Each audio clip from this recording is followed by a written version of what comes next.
Hello అండి, welcome back to అమ్ము గోదారమ్మాయి. ఈరోజు మా అన్నయ్య వాళ్ళు నన్ను చాక్లెట్ కేక్ చేయమన్నారండి. అందుకనే చాకో కేక్ మిక్స్ చేస్తున్నాను. దీనికి కావాల్సిన ఇంగ్రీడియంట్స్: గ్లాస్ పాలు తీసుకోండి, వెజిటేబుల్ ఆయిల్ చిన్న గ్లాసులో కొద్దిగా తీసుకోండి. మీకు ఏ షేప్ కావాలితే ఆ షేప్ మౌల్డ్ తీసుకోండి. నేను ఇలా రౌండ్గా ఉన్నది తీసుకున్నాను.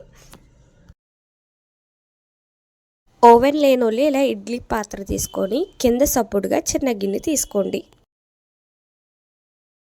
ఇప్పుడు మిక్చర్ రెడీ చేసుకుందామా.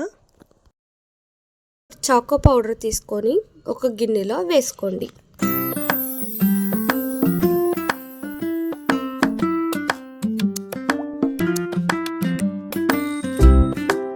వేసుకున్న తర్వాత వెజిటేబుల్ ఆయిల్ తీసుకోండి. ఏ వెజిటేబుల్ ఆయిల్ అయినా పర్వాలేదు, కొంచెం వేసుకోండి.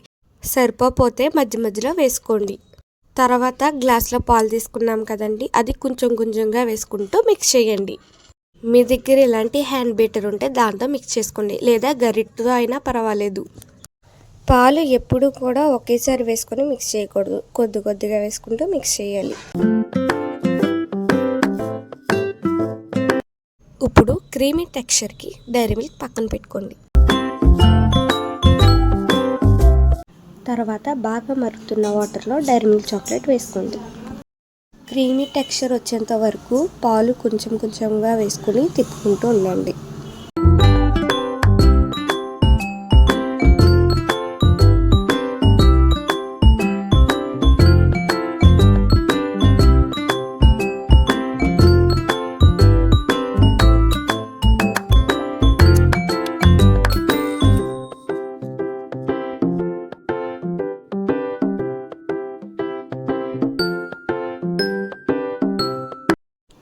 ఇలా ఒక క్రీమీ టెక్స్చర్ వచ్చేంత వరకు కలుపుతూనే ఉండండి. క్రీమీ టెక్స్చర్ వచ్చాక దాన్ని పక్కన పెట్టుకోండి. తర్వాత ఒక మౌల్డ్ తీసుకొని ఆయిల్ రాసుకోండి.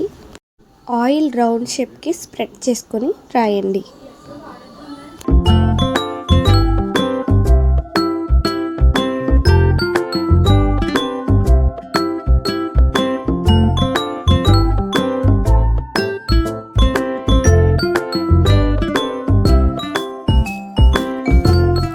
ఆయిల్ బాగా స్ప్రెడ్ చేశాక ఆ క్రీమీ టెక్స్చర్ అందులో వేసుకోండి.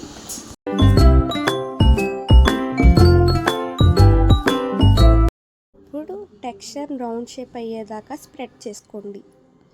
ఇప్పుడు స్టవ్ వెలిగించి ఇడ్లీ పాత్ర పెట్టుకోండి.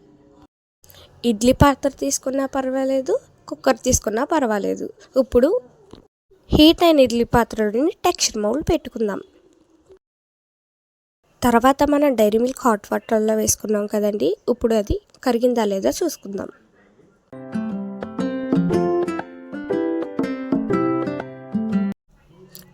థర్టీ మినిట్స్ తర్వాత మన కేక్ రెడీ అయిపోయిందండి. ఇది చల్లారాకే మనం బయట తీయాలి. మౌల్డ్ నుంచి సెపరేట్ చేసేటప్పుడు ఎడ్జెస్ కరెక్ట్గా కట్ చేయాలండి, చూసుకోండి, జాగ్రత్త.